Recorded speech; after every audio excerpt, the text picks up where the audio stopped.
네, 이번 시간은 취득 후 추가적 지출, 그리고 유형자산의 처분, 그리고 투자자산, 비유동부채와 충당부채까지 보도록 하겠습니다.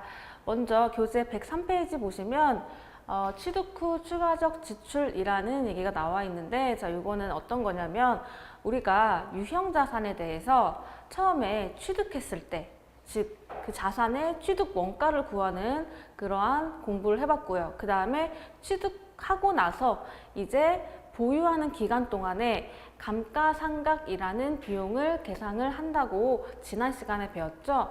그렇게 하고 나서 우리가 취득 후에 우리가 사용을 하고 있는데, 그러한 중에 해당하는 자산에 대한 추가적인 지출이 일어났을 때 그거에 따른 회계 처리를 보는 시간이라고 생각하시면 돼요.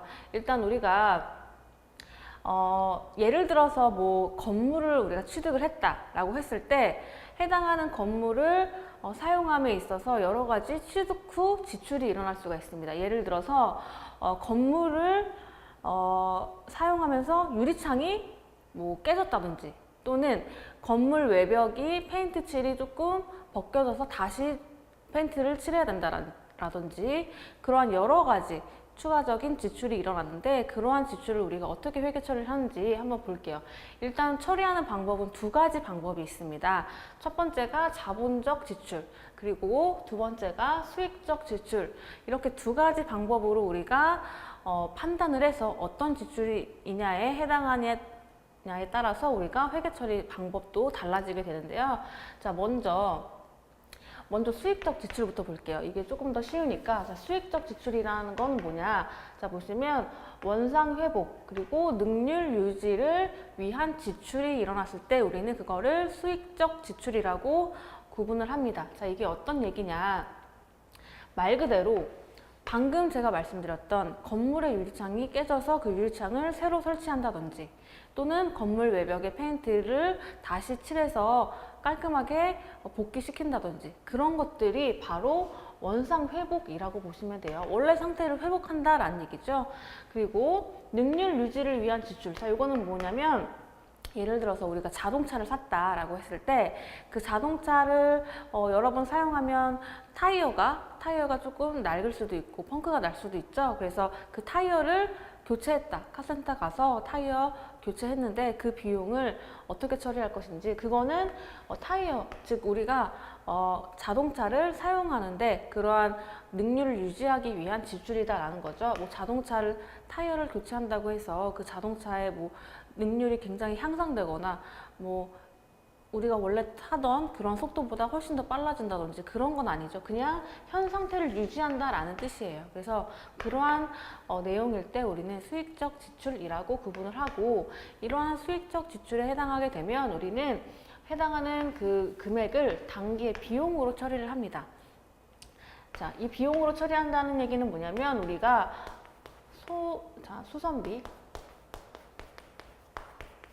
수선비라는 계정 과목으로, 즉 비용으로 처리를 한다라는 뜻이에요. 그래서 자, 이렇게 얘가 좀 나와 있는데, 지금 첫 번째 건물 벽에 도장이라고 되어 있죠. 도장이라는 거는 우리가 겉에 외벽 다시 이렇게 페인트 칠하는 거, 그런 것들 얘기하는 거고요. 그 다음에 파손된 유리창, 그리고 기와의 대책, 이런 것들도 다 원상 회복에 대한 거죠. 그 다음에 소모된 부속품 교체, 자, 이런 것들도 있고, 그 다음에 뭐 자동차 타이어의 교체, 그리고 일반적인 소액 수선비 등. 그래서 그냥 우리 일반적으로 뭐 기계 장치가 망가졌을 때 그거에 대해서 뭐 부품을 새로 간다든지 그런 것들, 소액 수선비, 그런 것들을 우리는 단기의 비용, 즉 수선비로 처리를 한다라는 게 수익적 지출이었고요. 반면에 자본적 지출은 뭐냐면 내용 연수를 연장시켜. 뭐 예를 들어서 우리가, 자, 보시면 본래 용도를 변경했어요. 예를 들면 뭐 원래 용도가 뭐 그냥 우리 뭐 운송하는 거 그런 거였는데, 조금 더 우리가 뭐 튜닝을 해서 더 원래 용도를 변경하기 위한 그런 제조를 했다든지, 또는 건물의 엘리베이터, 자, 여기 가장 대표적이에요. 이게 시험에도 가장 자주 나오는 부분. 우리가 건물을 사는데 엘리베이터가 없는 5층짜리 건물을 샀어요. 그러면 그 5층까지 올라가기 굉장히 힘들잖아요. 그래서 우리가 취득을 하고 나서 그 이후에 그 건물에 엘리베이터를 설치를 한 거예요. 그러면 그 건물의 가치가 굉장히 증가하겠죠. 예를 들어 엘리베이터가 없는 상태에서는 그 건물이 뭐 만약에 1억이었다라고 하면 그 엘리베이터가 설치된 이후에는 건물의 가치가 현저히 증가한단 말이에요. 그래서 그런 것들 자산 가치를 증가시키는 그런 지출이죠. 그러한 지출을 우리는 자본적 지출이라고 구분을 합니다.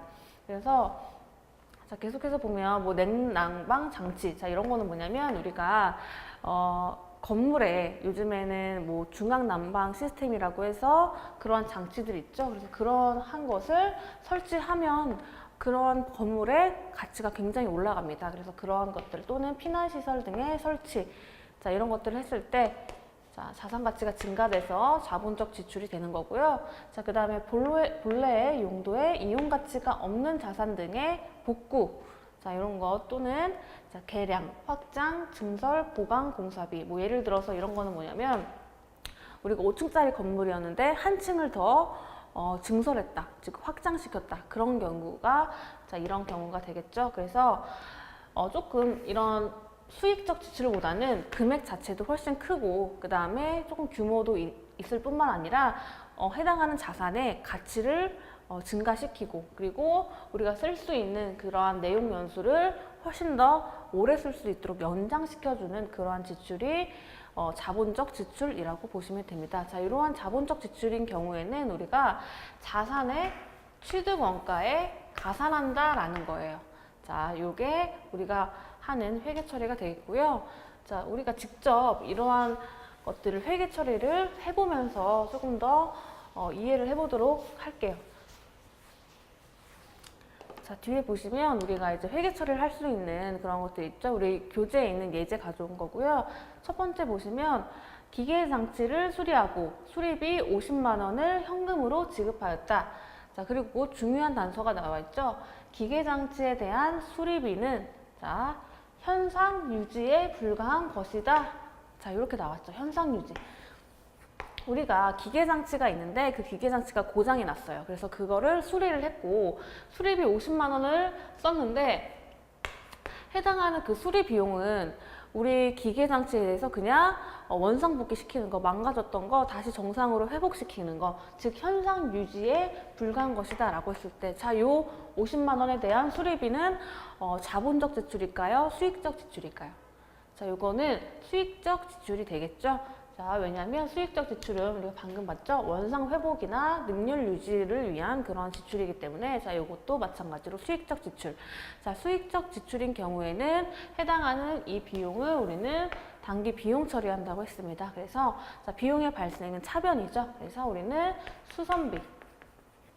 수선비라는 비용으로 50만 원을 처리한다라는 거죠. 자, 그리고 현금. 자, 이렇게 회계 처리를 하는 것이 바로 수익적 지출이었고요. 자, 그 다음 두 번째 보시면 건물에 엘리베이터를 설치하고 설치비 500만 원을 자, 보통 예금에서 계좌이체하다라고 되어 있어요. 자, 우리가 엘리베이터는 방금 우리가 뭘로 배웠죠? 어떤 지출? 자본적 지출이라고 했습니다. 왜냐하면 해당하는 자산의 가치를 증가시키고 내용 연수도 더 증가시키는 그러한 지출이기 때문이죠. 그래서 엘리베이터가 가장 대표적인 자본적 지출 중에 하나라고 보시면 돼요. 그래서 자본적 지출인 경우에는 해당하는 자산의 취득 원가에 가산한다라고 했죠. 자, 그러면 그런 것들은 어떻게 회계 처리를 하는지 볼게요. 일단 쉬운 것부터. 자, 보통 예금에서 계좌이체했다라고 했으니까 당연히 대변에 보통 예금 500만 원이 오겠죠? 자, 500만 원이 올 거고요. 자, 우리 이 설치비 500만 원은 우리가 자본적 지출이기 때문에 해당하는 어디에? 자산의 취득 원가에 가산을 시켜준다라는 거죠. 그래서 이 엘리베이터는 건물이라는 이 자산의 취득 원가, 즉 차변의 건물이라는 자산을 증가시켜주는 회계 처리를 하게 되는 겁니다. 그래서 이런 식으로 해당하는 자산의 증가로 처리를 시켜주는 것이 바로 자본적 지출이 되겠습니다. 자, 이게 우리 예제에 조금 더 많은 문제가 나와 있으니까 여러분들이 자본적 지출인지 또는 수익적 지출인지 판단부터 먼저 하시고 이렇게 회계 처리를 해주시면 되겠습니다. 자, 기출 문제 풀어보도록 할게요. 자, 자본적 지출을 수익적 지출로 처리하였을 때 영향으로 오른 것은? 이라고 나와 있죠. 자, 이게 조금 여러분들이 헷갈려 하시는 문제예요. 자, 보시면 원래는 자본적 지출이었어요. 우리가 원래는 자본적 지출, 즉 내용연수나 뭐 자산의 가치를 증가시키는 그러한 지출이었는데 잘못 판단을 해서 실수를 한 거죠. 수익적 지출로 처리를 했대요. 자, 이런 경우 우리 회계상에서 어떤 영향을 미치는지 조금 여러분들 감이 안 오실 거예요. 자, 이런 경우에는 하나씩 천천히 보시면 돼요. 일단은 우리가 원래대로 옳게 우리가 처리를 했다라고 했을 때는 자산이 증가하겠죠. 왜냐하면 우리가 자본적 지출이라는 거는 해당하는 자산의 취득 원가에 가산을 하는 거니까. 그런데 우리가 자산을 늘리는 것 대신에 수익적 지출, 즉 우리가 비용 처리했다라는 거예요. 그렇죠? 예를 들어서 우리가 건물에 엘리베이터를 설치했는데 그거를 우리가 건물이라는 자산으로 계산을 했어야 되는데 그거를 수선비라는 비용으로 잘못 처리했다라고 할 수가 있죠. 그런 경우에 어떤 영향을 미치는지. 자, 우리가 일단은 자산이라는 걸 인식을 해야 되는 걸 우리가 못한 거죠. 그렇기 때문에 자산이 과소계상이 되어 있을 거예요. 자산이 과소계상이 되어 있을 거고 우리가 즉 수선비라는 비용으로 처리해야 되면 안 되는 거였는데 수선비라는 비용으로 처리를 했어요. 그래서 비용이 과다계상이 된 거죠. 자, 여기까지 이해되시죠? 우리가 자본적 지출, 즉 자산의 증가를 했어야 되는데 그걸 안 했기 때문에 자산이 지금 과소계상이 되어 있고 그 다음에 수익적 지출을 잘못했기 때문에 비용이 지금 과대계상이 되어 있는 상태다. 자, 이 상태에서 보기를 하나씩 보도록 할게요. 자, 1번.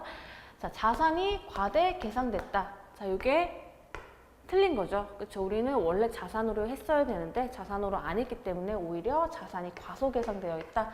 그래서 자, 이건 틀린 얘기가 되고요. 그다음 2번. 비용이 과소계상된다. 자, 이것도 마찬가지로 우리가 비용을 오히려 더 많이 인식을 한 거죠. 비용이 아닌데도 비용으로 인식했기 때문에. 그래서 이것도 틀린 지문이 되겠고요. 그 다음 3번. 자본이 과대계상된다. 자, 이 자본이라는 거는 여러분들이 아직 이게 지금 자산과 비용 얘기이기 때문에 갑자기 자본이 왜 나왔지? 좀 헷갈리실 수가 있어요. 그러면 다음 지문으로 먼저 볼게요. 자, 4번 보시면 당기순이익의 과소계상이라고 되어 있죠. 당기순이익이 나와서 조금 여러분들이 당황을 하셨을 텐데, 자, 이게 우리가 비용에 대한 그런 얘기가 나왔죠. 비용에 대한 게 지금 과대계상된 상태이기 때문에, 자, 우리가 자, 수익에서 비용을 빼면 우리가 이익. 요 개념은 여러분들이 지금 알고 계실 거예요. 그래서 요 개념인데 우리가 지금 비용을 과대계상했다라는 얘기죠. 비용이 과대계상됐으면 자연스럽게 이익은 오히려 과소계상이 됐을 거예요. 그래서 요 개념을 적용을 하면 당기순이익도 이익 개념이죠. 그래서 요 이익이 과소계상됐다라는 거 맞는 지문이 되겠습니다. 그래서 정답은 4번이 되겠고요.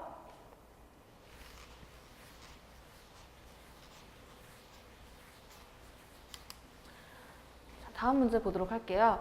자, 기계장치의 수선으로 생산 능력이 증대되었으며, 자, 요게 포인트가 되겠죠. 자, 우리가 기계장치에 대해서 수선을 했는데 우리 기계장치의 생산 능력이 증대되었대요. 자, 이게 여러분들 중요한 포인트고, 그 다음에 수선 시 지출한 금액을 회사는 다음과 같이 처리하였다. 자, 그리고 이로 인해서 재무제표에 나타내는 오류가 아닌 것은 무엇인가 라고 되어 있죠. 오류가 아닌 것은 뭔지. 자, 여기를 보시면 분개를 해놨어요. 자, 분개를 해놨어요. 지금 차변에 수선비라는 뭘로 처리했어요? 비용으로 처리했죠.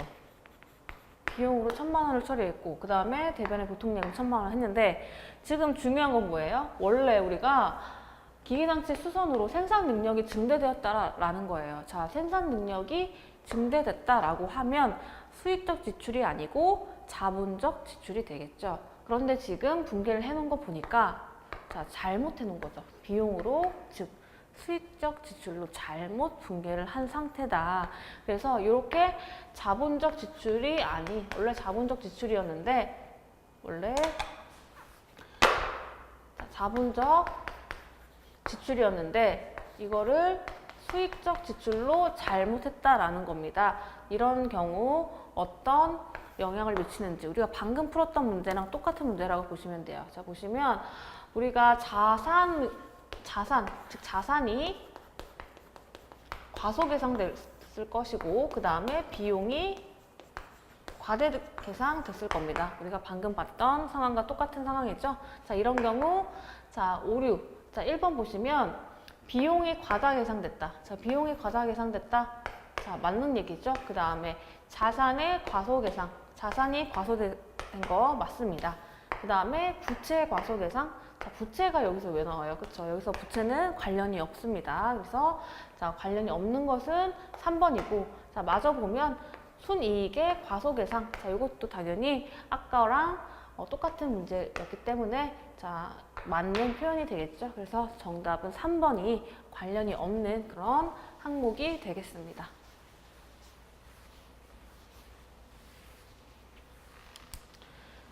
자, 이렇게 해서 우리가 그 해당하는 유형 자산에 대해서 취득 후 추가 지출이 일어났을 때 어떻게 회계 처리를 하는지 자, 봤고요. 그 다음에 이제 유형 자산을 열심히 사용을 하다가 나중에 이제 처분을 하는 시점에서 어떻게 회계 처리를 하는지 보도록 할게요.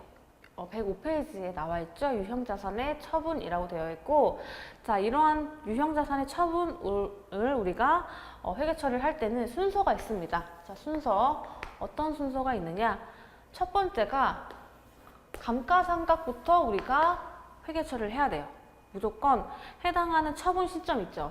우리가 처분할 거니까 해당하는 처분 시점까지의 우리가 감가상각비를 회계 처리를 먼저 하고 난 다음에 그 다음에 이제 유형자산에 대한 처분 손익을 구하는 거예요. 자, 이게 어떤 얘기냐? 예제를 풀어보면서 우리가 조금 더 자세하게 볼게요. 자, 첫 번째 보시면 자, 2018년 1월 1일 날 기계장치를 구입하고 우리가 기계장치를 구입했고요. 현금 100만 원을 지급하였다라고 되어 있고 기계장치의 잔존가치가 10만 원, 10만 원이고 내용연수는 3년이다 라고 되어 있죠. 자, 우리 기계장치를 샀어요. 샀으면 우리가 샀을 때부터 분개를 한번 해볼게요. 우리가 기계장치 얼마에 샀어요? 100만 원에 샀죠? 그래서 100만 원. 그 다음에 자, 현금으로 지급했으니까 현금 100만 원. 자, 이렇게 하는 것까지는 이제는 너무 쉽죠. 자, 이렇게 했고 그 다음에 이제 기말이 됐어요. 기말. 2018년 12월 31일 기말이 되는데 자, 기말이 되면 우리는 뭘 해야 된다? 감가상각비를 계산해야 된다. 그래서 어떤 방법으로 하라라고 주어졌어요? 정액법이라고 한다라고 되어 있죠. 정액법으로 감가상각한다 라고 되어 있죠. 자, 이거는 우리가 계산을 직접 해야 됩니다. 자, 계산을 해보면 자, 정액법으로 감가상각비 구하는 거 처음에 취득 원가가 나오죠. 취득 원가 얼마예요? 100만 원. 거기에 마이너스 잔존가치죠. 잔존가치 10만 원. 그 다음에 내용연수분의 1이죠. 내용연수 3년이라고 위에 나와 있습니다. 자, 3년. 자, 이렇게 해서 구하는 게 정액법에 의한 감가상각비죠. 그래서 90만 원 나누기 3분의 1이니까 자, 30만 원. 자, 1년 기준으로 30만 원의 감가상각비를 우리는 계산을 합니다. 그래서 차변에 감가상각비라는 비용이 30만 원 오게 되고 그 다음에 대변에는 감가상각 무계액이라고 30만 원이 이렇게 회계 처리가 됐을 거예요. 자, 이게 기말 시점의 분계였고요. 그 다음에 이제 다음 보시면 자, 이제 또 시간이 지났어요. 이제 또 2019년이 돼서 6월 30일에, 자, 6월 30일이에요. 해당하는 기계장치를 70만 원의 현금으로 처분하였다라고 되어 있죠. 자, 이게 자, 이제 드디어 처분했다라는 거예요. 우리가 지금 배울 처분에 대한 회계 처리. 이거는 순서가 있다. 첫 번째 감가상각부터, 그 다음 두 번째 유형자산에 대한 처분 손익. 그러면 순서대로 해볼게요. 첫 번째가 감가상각비부터 우리가 회계 처리하는 거죠. 그러면 해당하는 처분 시점까지, 즉 2019년 6월 30일까지 우리가 감가상각비를 계산을 해야 됩니다. 자, 보시면 자, 정액법이라는 건 똑같이 마찬가지죠. 그래서 취득원가 마이너스, 그 다음에 잔존가치 10만 원이죠. 자, 그 다음에 곱하기 내용여수분의 1인데, 그러면 요거는 30만 원이라고 우리가 작년에 구한 거랑 똑같죠. 그런데 여러분들 진짜 주의해야 될 게 뭐냐면, 우리가 요 작년 기말 시점, 즉 2018년 12월 31일까지는 우리가 취득 시점부터 지금 1년이 지난 거죠. 1년이 지난 거죠. 그래서 우리가 3분의 1 한 거는 뭐냐면 1년 기준이다. 1년 기준이다라는 거예요. 그런데 지금 우리가 2018년 12월 31일, 즉 자, 2019년 1월 1일과 똑같은 거죠. 1월 1일, 19년 1월 1일부터 19년 6월 30일까지. 자, 요거는 6개월이에요. 자, 요런 경우에는 조금 금액이 달라진다 이거죠. 그래서 1년치가 30만 원이었으니까 그거의 반인 6개월은 얼마예요? 12분의 6 하면 자, 15만 원. 이게 바로 6개월 기준의 감가상각비다라는 거죠. 이게 가장 중요한 함정이 되겠습니다. 그래서 처분 시점이 언젠지 여러분들이 정확히 보시고 그거에 따라서 우리가 월할로 계산을 해야 된다라는 거죠. 그래서 몇 월 지났냐? 6개월 지났다. 그래서 12분의 6을 해준다는 거. 그러면 우리가 감가상각비가 얼마가 나와요? 감가상각비가 15만 원. 그 다음에 감가상각 누계액 15만 원. 이렇게 먼저 감가상각비에 대한 회계 처리부터 하신 다음에 그 다음에 이제 처분으로 들어가는 거예요. 자, 처분에 대한 회계 처리는 어떻게 하느냐? 일단은 우리가 이 기계장치를 팔아 없앤 거잖아요. 그러면 이 기계장치에 대한 우리가 당초 100만 원으로 인식했던 요 금액 있죠? 자, 요게 그대로 대변으로 없어지겠죠. 그래서 대변에 기계장치 100만 원이 우리가 인식했던 금액 그대로 다 전액 없어집니다. 그런데 우리가 기계장치라는 이 자산에 딸려서 같이 다니는 계정 과목이 뭐였죠? 감가상각 누계액이죠. 감가상각 누계액은 해당하는 자산의 차감 계정으로서 마이너스로 계속 얘 쫓아다닌다고 했어요. 그러면 기계장치가 없어졌으면 해당하는 딸려서 돌아다니는 이 감가상각 누계액도 반대편에서 없어져야 된다라는 거예요. 그래서 자, 감가상각 누계액. 감가상각 누계액이 지금 시점까지 총 얼마예요? 30만 원 더하기 15만 원이죠. 이 두 가지 반드시 전액이 다 없어져야 되니까 두 가지를 합한 금액, 즉 45만 원이 차변에 없어지게 되는 거죠. 자, 그러고 나서 우리가 얼마에 처분했대요? 70만 원에 현금으로 처분했대요. 그러면 우리가 70만 원 현금 받았다라는 얘기죠. 그러면 차변에 현금이 70만 원이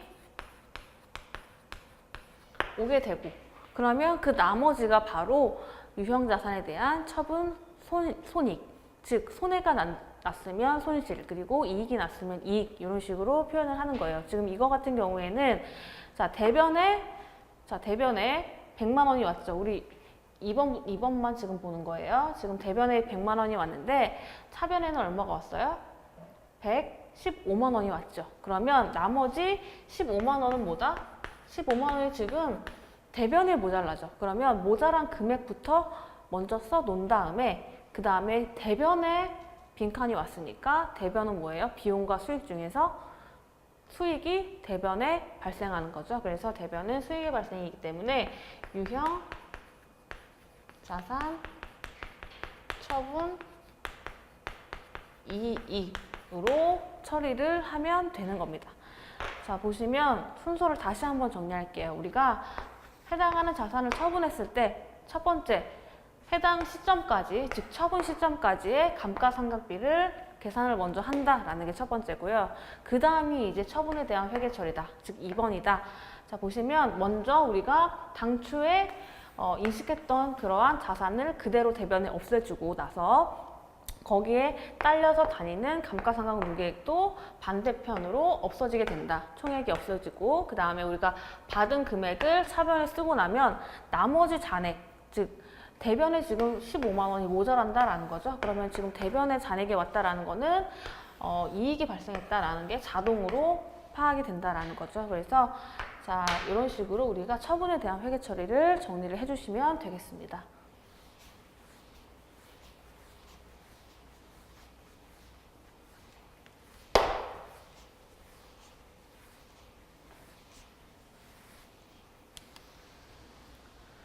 자, 기출문제를 풀어보면서 조금 더 연습을 해볼게요.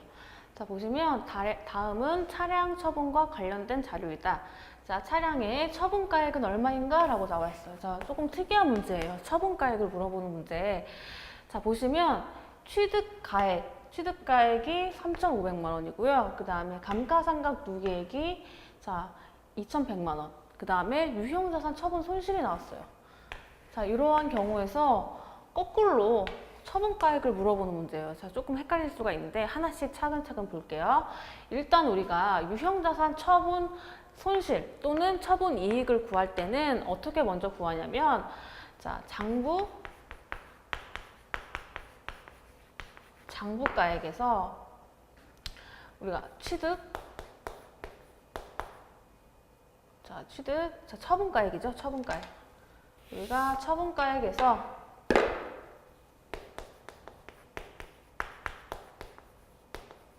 처분가액에서 장부가액을 빼면 거기에 이제 따른 유형자산 처분 이익이 나오고요. 여기서 마이너스가 나왔다라고 하면 손실이 나오게 됩니다. 자, 요거는 여러분들이 기본적으로 알고 계셔야 돼요. 자, 요거는 말 그대로 우리가 처분가액, 우리가 돈 얼마 받았냐? 처분가액에서 장부가액을 빼면 거기에 따른 처분 손익이 계산이 되는데 여기서 중요한 건 장부가액에 대한 개념이에요. 장부가액에 대한 개념인데 자, 요거는 우리가 제가 방금 말씀드렸죠. 자산이 있으면 해당하는 자산에 대해서 만약에 뭐 건물이 만약에 100만 원이었다. 그러면 거기에 따른 감가상각 누계액이 딸려서 다닌다고 했죠. 그래서 감가상각 누계액이 만약에 뭐 20만 원이다 라고 했을 때 80만 원이 우리 순수한 건물에 대한 장부가액이라고 표현을 하는 거예요. 그래서 즉 장부가액은 뭐예요? 이렇게 해당하는 자산의 감가상각 누계액을 반영을 한 나머지 순수한 가액이 바로 해당하는 장부가액이라고 보시면 됩니다. 자, 이게 여러분들 알고 계셔야 되는 그런 개념이고요. 자, 문제를 적용을 한번 해보면 일단 우리 처분가액이 얼마예요? 처분가액. 우리 처분가액을 구하는 문제죠. 그래서 요거를 모른다라는 거예요. 처분가액을 모르고 지금 장부가액은 어떻게 구할 수가 있어요? 지금 취득가액 3,500만 원. 자, 취득가액 3,500만 원에서 이게 3,500만 원이란 얘기죠. 3,500만 원에서 감가상각 누계액을 빼죠. 그러면 감가상각 누계액이 2,100만 원. 자, 그러면 장부가액이 나오죠. 그래서 장부가액, 자, 1,400만 원이죠. 장부가액이 1,400만 원. 그 다음에 유형자산 처분 손실이 900만 원이래요. 그러면 자, 마이너스 900만 원이 나왔다라는 거죠. 자, 마이너스 900만 원이 나왔다라는 거예요. 자, 이런 경우 처분가액을 역산해서 구할 수가 있죠. 그래서 자, x 마이너스 1,400만 원을 했더니 마이너스 900만 원이 나왔다. 이걸 역산해서 풀어보면 처분가액은 500만 원이다 라고 우리가 풀 수가 있겠네요.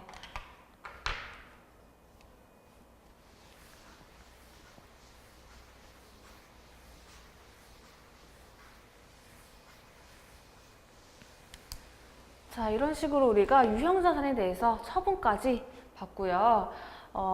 여러분들 교재 쭉 넘기시다 보면 유형자산 끝나고 나서 무형자산이라고 나오죠. 무형자산에 대해서 나오는데 그거는 우리 전산회계 2급 시험에서는 출제가 되지는 않고 있습니다.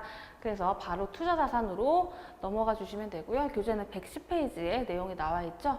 자, 우리 투자자산이라는 건 뭐냐면 말 그대로 투자 수익을 목적으로 갖고 있는 자산이 바로 투자자산이에요. 그래서 장기적인 투자 수익을 얻기 위해서 가지고 있는 유가증권, 토지, 특정 목적의 예금 등을 우리는 투자자산이라고 얘기하고요. 지금 자산의 목적에 따라서 어떤 자산인지 이렇게 분류를 할 수가 있습니다. 우리가 지금 방금 봤던 투자 목적이다라고 하면 투자자산이 되겠고요. 그 다음에 판매 목적이다라고 하면 뭐예요? 우리 상품 같은 재고 자산이었죠. 그 다음에 사용 목적이다라고 하면 뭐예요? 유형자산. 이렇게 세 가지가 목적에 따라서 다른 자산으로 분류가 되고 있습니다. 자, 그러면 투자 자산의 종류에 대해서 한번 볼게요. 종류가 많지는 않습니다. 먼저 투자 부동산. 우리가 투자를 목적으로 뭐 건물을 갖고 있다든지 토지를 갖고 있다든지 그런 것들이 투자 부동산이고요. 그 다음에 장기 대여금. 우리가 돈을 빌려줬는데 1년 넘게 기간을 준 거예요. 그래서 천천히 갚으세요 라고 한 그런 대여금이 장기 대여금이고, 그 다음에 장기 금융상품, 이 세 가지를 우리는 투자 자산으로 분류를 하고 있습니다. 자, 그러면 우리가 분개를 한번 해볼게요. 첫 번째, 투자 목적으로. 자, 이게 중요한 포인트죠. 우리 투자 목적으로 건물을 취득하고 대금 200만 원은 현금으로 지급하다라고 되어 있죠. 자, 그러면 우리가 건물을 샀으니까 건물이라는 자산이 차변에 올까요? 우리가 이 건물을 사용 목적으로 취득을 했다라고 하면 차변에 당연히 건물이 오겠지만 지금은 얘기가 조금 다르죠. 지금은 우리가 사용 목적이 아니고 투자 목적으로 건물을 산 거기 때문에 차변에는 건물이 아닌 투자 부동산이라는 계정 과목이 오게 되는 겁니다. 그래서 이게 200만 원이 오게 되고요. 그 다음에 현금. 자, 현금이 200만 원이 오게 되고요. 그래서 이게 건물이 아니라는 점, 그게 투자 부동산의 특징이 되겠고요. 자, 그 다음에 장부금액 200만 원인 투자 목적의 건물을 180만 원의 현금을 받고 팔았대요. 자, 이런 경우 어떻게 회계 처리를 할까? 자, 일단은 우리가 건물을 팔았으니까 우리가 지금 방금 봤던 유형자산의 처분에서 배웠죠? 우리 해당하는 그 자산의 장부금액이 그대로 없어진다고 했어요. 그래서 투자 부동산이라는 자산이 대변에 그대로 없어지게 되겠고요.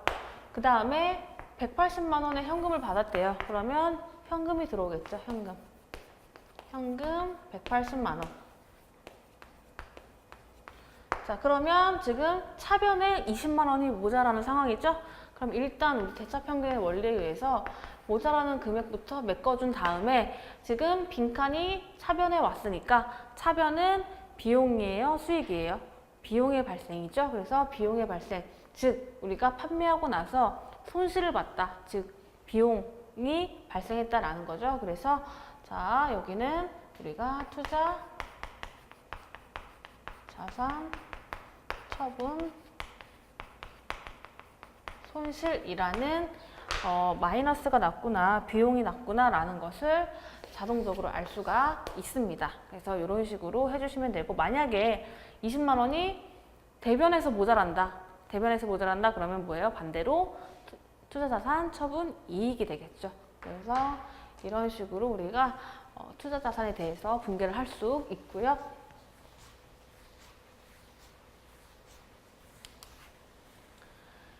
자, 그 다음 우리가 기타 비유동 자산에 대해서 볼게요. 우리가 지금까지 자산에 대해서 봤는데 지금 우리 비유동 자산에 대해서 쭉 본 거예요. 첫 번째로 비유동 자산 중에서 첫 번째 본 게 유형 자산.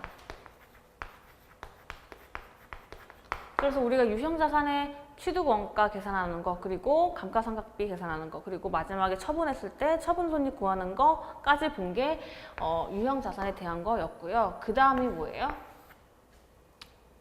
무형 자산. 자, 요거는 우리 시험에 출제가 되지 않고 있는 그런 부분이기 때문에 그냥 이름만 제목만 알고 계시면 되고, 그 다음에 방금 봤던 투자자산이 있었고, 그 다음 마지막, 그 다음 이런 것들에 해당하지 않는 나머지가 바로 비유동 자산, 기타의 비유동 자산이라고 보시면 돼요. 그래서 기타. 그래서 우리가 비유동 자산에 대해서는 이렇게 4가지가 있다. 그런데 이 3가지를 제외한 나머지가 다 기타 비유동 자산이다 라고 정리해 주시면 되고요. 자, 이런 것들의 종류에는 첫 번째 임차 보증금이 있어요. 우리 보증금, 우리 뭐 월세나 전세 갈 때 보증금을 주잖아요. 그래서 그러한 보증금이 바로 우리 기타 비유동 자산이에요. 그리고 두 번째, 장기 매출 채권. 여기서 우리 매출 채권이라는 거는 바드럼 또는 외상 매출금이었죠. 그 2가지가 매출 채권이라고 배웠었는데, 자, 그런 매출 채권 중에서도 장기적으로, 즉 우리가 해당하는 대금을 받기까지는 1년 이상이 소요되는 그런 것들을 장기 매출 채권이라고 합니다. 그 다음에 장기 비수금, 마찬가지로 장기자가 붙었어요. 그래서 이런 것들의 특징은 뭐예요?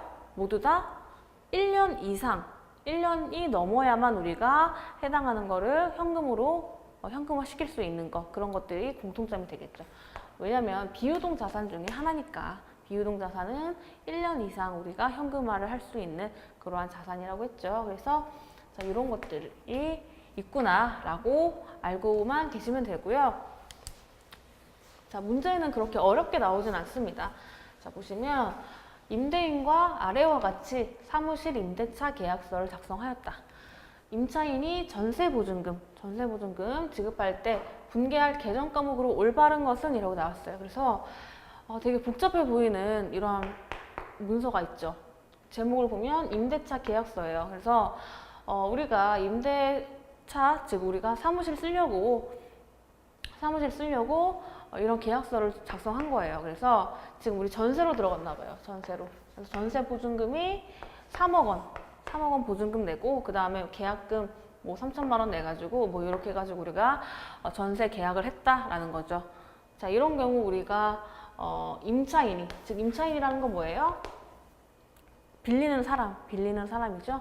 빌리는 사람이 전세 보증금을 냈을 때 해당하는 계정 과목이 무엇이냐를 묻는 문제예요. 그래서 복잡해 보이지만 굉장히 쉽다. 지금 이 전세 보증금 3억 원 낸 거는 우리가 뭘로 처리한다?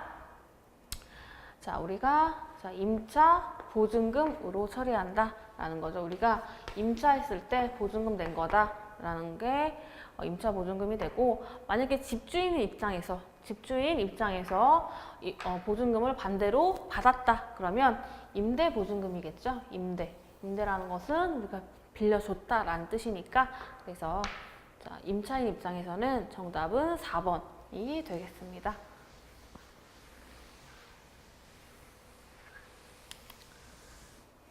자, 그래서 우리가 비유동 자산까지는 봤고요. 그 다음에 비유동 부채와 충당 부채 118페이지 보시면 있는데, 자, 이 부분도 시험에 크게 많이 나오는 부분은 아니에요. 그래서 여러분들이 그냥 참고로만 알고 계시면 되고, 첫 번째가 대손회계라고 되어 있는데, 자, 요거는 뭐냐면 대손이라는 얘기는 우리가 받을 권리가 있어요. 예를 들어서 우리가 거래처에 외상 매출금이 있어, 또는 바드럼 등의 우리가 채권이 있다라는 거예요. 채권이라는 건 우리가 받을 권리가 있는 그러한 자산을 얘기하는 거죠. 그래서 우리가 돈 받을 게 있었는데, 자, 요거를 우리가 원래 받아야 되는데 못 받은 거예요. 왜 못 받느냐? 채무자, 즉 해당하는 거래처가 파산 등의 이유로 우리가 돈을 못 받게 되는 거, 그런 경우에 우리가 대손이 발생했다라고 표현을 합니다. 그래서 자, 이러한 채권들은 외상매출금 또는 바드럼뿐만 아니라 우리가 받을 수 있는 권리는 거의 다 포함이 된다고 보시면 돼요. 이게 뭐가 있냐면 뭐 미수금이다. 자, 또는 또 뭐가 있어요? 우리 미수금 있고, 그 다음에 선급금. 뭐 이런 것들이 있겠죠. 그래서 이런 것들이 우리의 받을 수 있는 그러한 권리였는데 이거를 못 받게 되는 게 대손이다라고 보시면 되고, 못 받게 되는 이유들에 대해서 교재에 나와 있습니다. 보시면 방금 봤던 파산, 자, 또는 강제 집행, 그리고 뭐 사업의 폐지, 그리고 사망, 행방불명, 뭐 부도 발생, 뭐 1로부터 6개월 이상, 뭐 이런 것들이 나와 있는데 이거를 뭐 달달 외우실 필요는 전혀 없고요. 그냥 이런 사유들로 우리가 대손이 발생하는구나 라고만 눈으로 보시면 충분합니다. 그래서 이런 것들이 대손의 개념이구나 정도를 알고 계시면 되고요. 자, 문제를 풀어볼게요. 거래처의 파산 등으로 지급할 능력이 상실하여서 채권을 회수할 수 없는 상태를 대손이라고 한다. 지금 우리가 배운 거죠? 자, 다음 중 대손 처리 대상이 아닌 것은 이라고 나와 있죠. 대상에 대해서 물어봤어요. 자, 우리가 대손 처리 대상은 뭐가 있다 그랬죠? 뭐 매출 채권 또는 우리가 받을 권리가 있는 것들, 그런 것들이 우리 대손의 대상이다 라고 돼 있죠. 자, 외상매출금 맞고요. 그 다음에 받으럼 맞습니다. 그 다음에 단기 대여금. 자, 이건 뭐예요?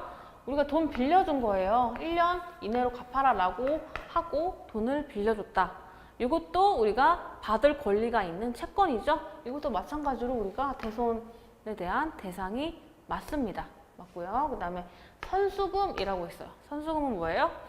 우리 먼저 돈을 받아놓은 금액이 선수금이죠. 예를 들어서 계약금 받았을 때 그러한 것들이 선수금이다. 자, 이러한 선수금은 우리 자산이에요? 부채예요? 선수금은 부채다. 자, 이게 부채다. 그러면 우리 받을 수 있는 권리들과는 관계가 없다라는 거죠. 그래서 선수금은 부채이기 때문에 우리 회사의 채권이 아닙니다. 즉 자산이 아닙니다. 그래서 정답은 4번 선수금이 되겠습니다.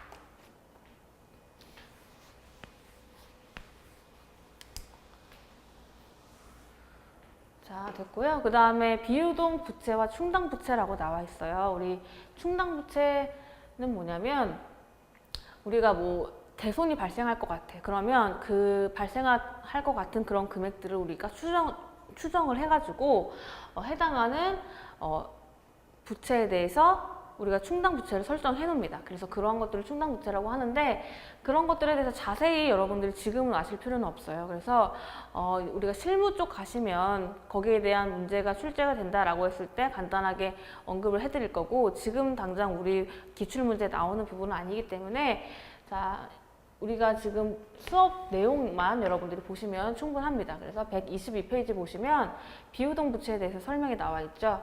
자, 부채 중에 보고기간 종료일부터 자 1년 이후에가 포인트가 되겠죠. 왜냐하면 비유동이니까. 그래서 1년 이후에 만기가 도래하는 부채예요. 자, 그래서 우리가 부채는 부채예요. 우리가 돈을 갚아야 되는 그러한 의무는 있는데 그게 언제 이후에 갚아야 되는 의무다? 1년 이후에 갚아도 되는 그런 부채가 바로 비유동 부채다라고 보시면 되고요.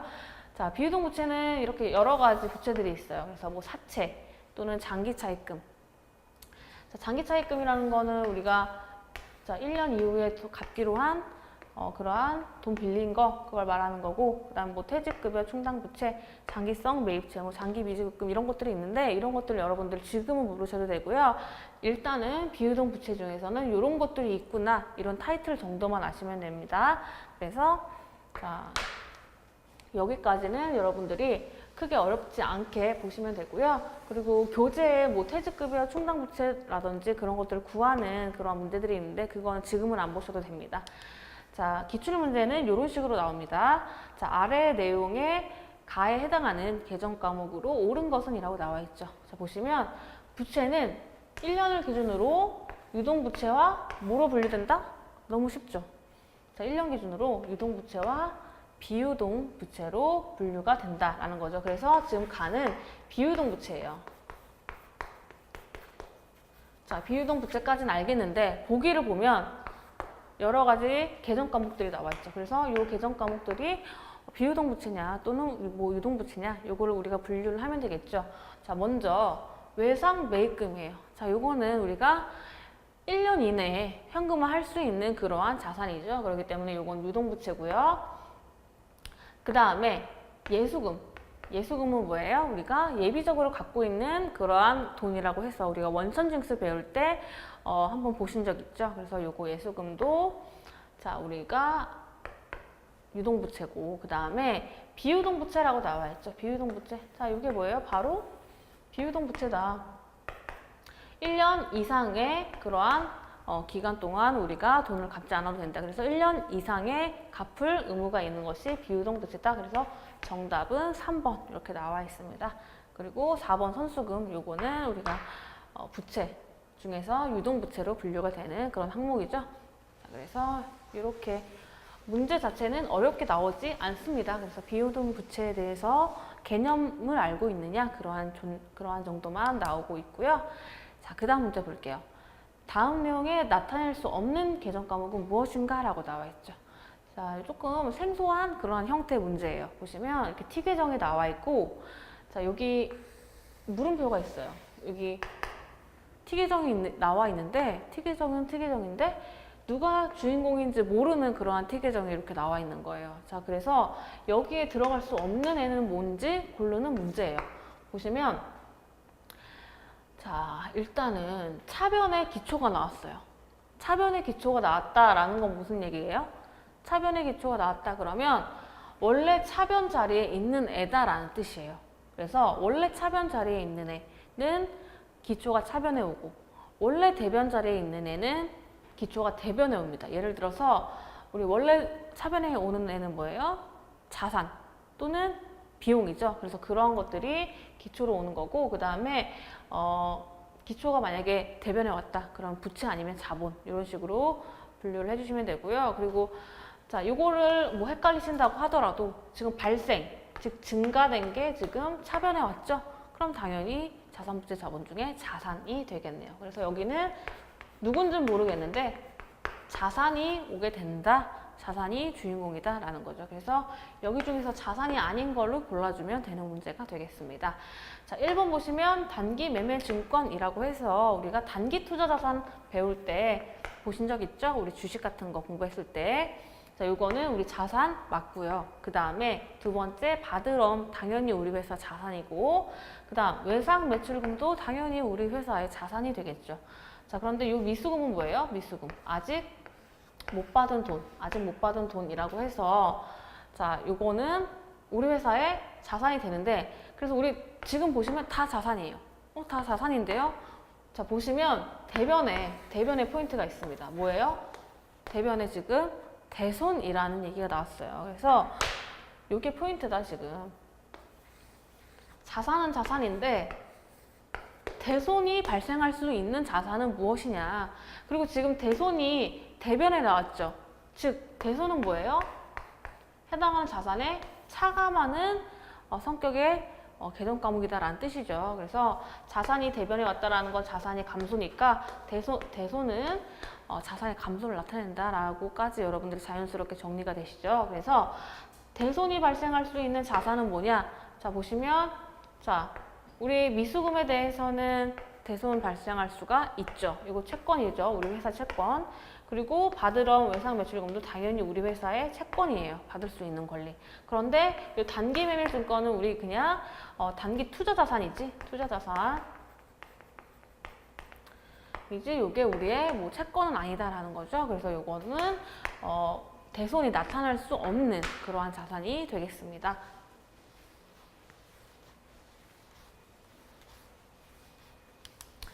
자, 이렇게 해서 우리가 비유동 자산까지 봤고요.